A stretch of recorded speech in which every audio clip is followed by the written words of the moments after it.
On today's episode, we are getting into the Frey Ranch 100% wheat whiskey. I got what the name of. Let's get into this. Play the intro. I go by the name of Lord. Let's serve you some whiskey.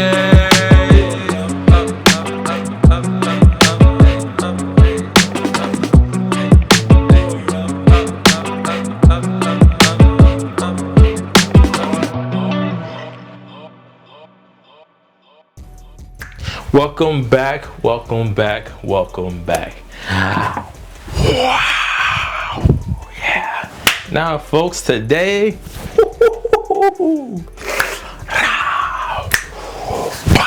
we are getting into, it's no secret. If you were watching this channel, we all know there's a few distilleries I just OD on. One is in New York, the other is in Nevada.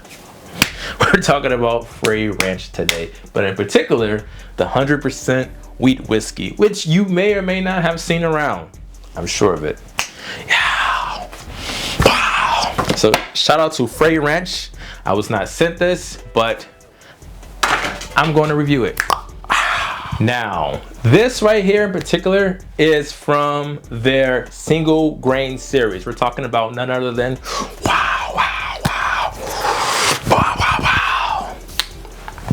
the 100% wheat whiskey by Frey Ranch. Now, I've been thinking, actually, I don't think I actually own 800% single grain whiskey in my collection. Obviously, I have single malt scotches in my collection, but not necessarily just something that's 100% wheated.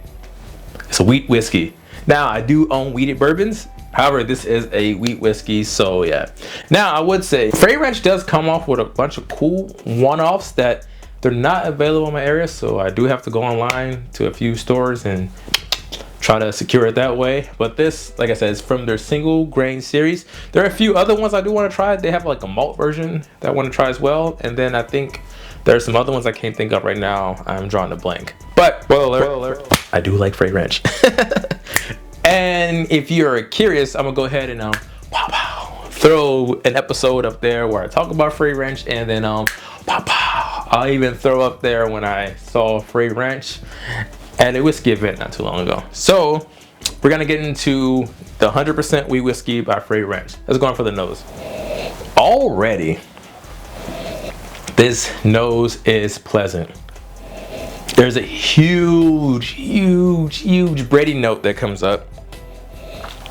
Like, it's like if you were making dough and like you're waiting for like everything to rise, like the yeast and everything, and it's just sitting there, like covered or uncovered, depending on what your vibe is. That's what it smells like.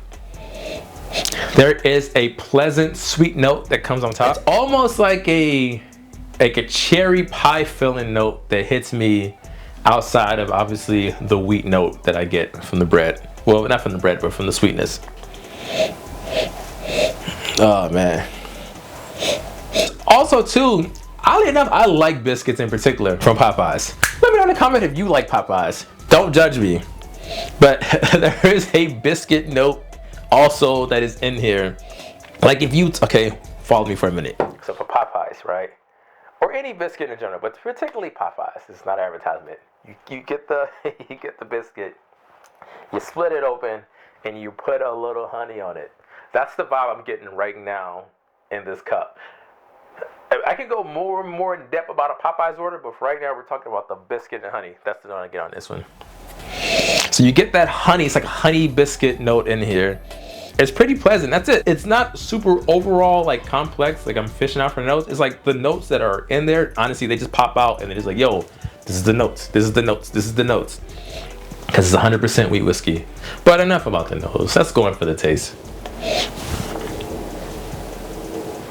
Woo wee. I would say it is 100 proof. That is the proof on that. I failed to mention it earlier in the video. On the palate, it is sweet. Nothing about this is spicy at all.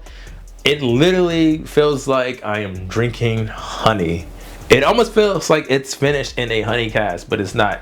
It is super sweet, super pleasant. I still get that biscuit note on there next to the bread. I personally like that a lot. I think 100 proof with this is just the level that it should be. Anything more than that, I'm curious. Like, I am interested if it was a higher proof version, what that would taste like. But proof down as is, as 100 proof, honestly, it's not bad. It's not bad at all. You're getting hints of that biscuit note in there, but more so the honey note is super predominant in there. That cherry note takes a backseat to everything. Overall, the finish is pretty pleasant. It is very mouth coating.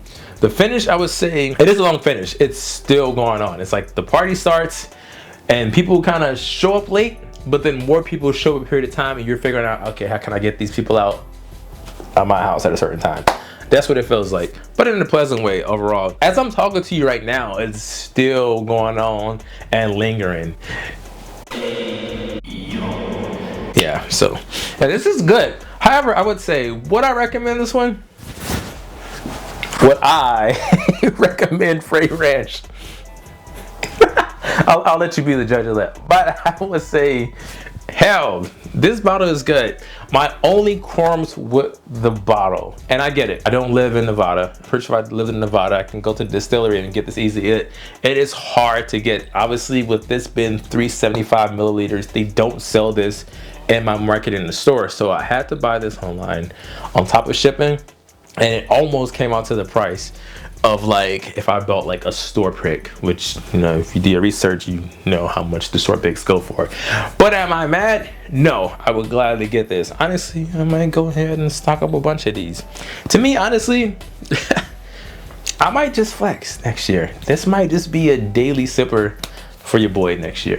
Don't ask me. Or maybe a nightcap pour or whatever. But honestly, I'm gonna find a way to get more than one of these and have this in a collection. I thoroughly enjoy this, and I am interested to see what other things that they have in the single grain series. I'm thoroughly impressed. So recommendations, fill in the blank, I'll let you do that. So yeah, so honestly, what I would like to see from Frey Ranch, and they may or may not be working on this one already, but a few things I would personally like to see in the lineup. One, I would like to see a wheated bourbon come out.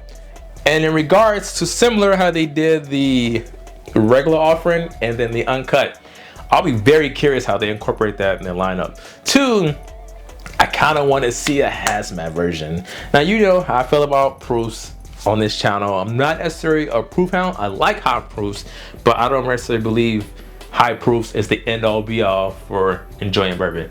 My personal opinion. But with these, like I said, the highest one I have from Frey Ranch already in the bourbon is 124. I am curious to see what a hazmat version of that would be, or if they push and like kind of like skate along the lines of how like the Jack Daniel's single barrels are like basically in like the low 30s, like 130 marks, whatever like that. I'll be curious what an extra 10 proof would be on Frey Ranch. Now I know with them being in Nevada, they can push it to that limit, but also too, I've had, you know, whiskey, a lot of whiskey from Nevada that, you know, with that being in that particular climate, it does drink hotter than what it is. So I'm pretty sure something at 130 proof from Nevada or 140 would be devastating to the palate. But I just personally want to try, even if it's in like a small 100 ml sample. I'm just curious to see what that would be like. So that's my 2 cents. So let me know in the comments if you've had anything from Frey Ranch in general, and let me know your thoughts on Frey Ranch. Also, let me know if you've ever heard of anything from the single grain series, or if you had a 100% wheat whiskey in general. So yeah. And if you like this one, go ahead, give me a good old like, comment, and subscribe.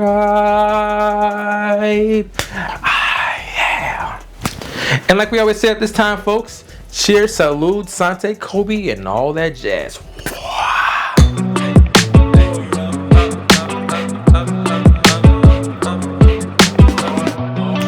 All right, so I know it's been a while since I did one of these like post-Marvel credit end scenes, but I'm telling you right now, like Frey Ranch is fire as I'm telling you right now. Like, I'm telling you, if you don't know anything about Frey Ranch, a great introduction would be get the straight bourbon whiskey, right?